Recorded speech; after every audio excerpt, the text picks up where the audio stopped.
Heart is the organ in our body that pumps oxygenated blood and nutrients all over the body to maintain proper function of the other body systems. And to do so, heart also requires a constant blood supply to receive adequate amounts of oxygen and nutrients. Heart is supplied by the first pair of arteries to originate from the aorta, called coronary arteries.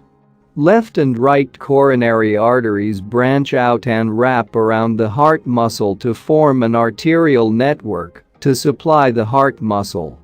However, in some individuals, these coronary arteries and their main branches get narrowed or blocked, causing dysfunction of the heart muscle or even death.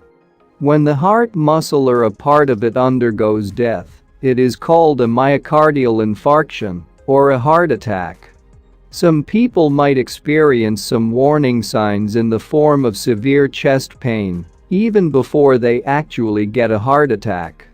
This severe pain is called an angina. It is not a heart attack, but an indicator of the blockage of a coronary artery.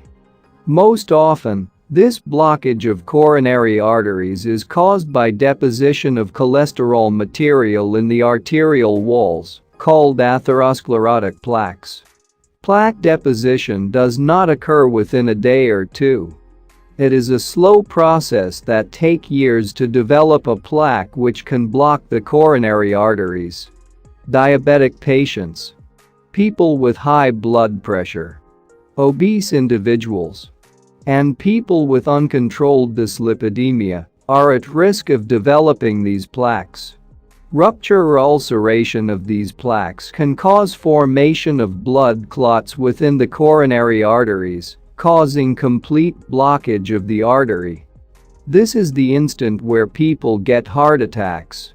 So, in bypass surgery, a blood vessel is taken from another part of the body, typically the chest, legs, or arms, and attached one end of it to the aorta and the other end to the coronary artery below the point of obstruction.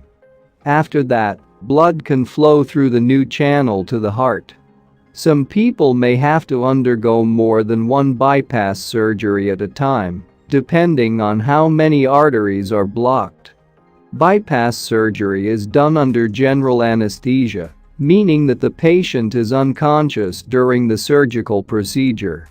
After the surgery, patient is transferred to the intensive care unit for a few days. Patient will have a tube inserted to the mouth and throat to help breathe during the first day after surgery and will receive intravenous medicine to maintain the circulation and blood pressure. Doctors will prescribe drugs to prevent further blood clotting.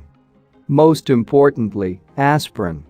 In addition, patient may have to take other drugs like clopidogrel or prasugrel as well.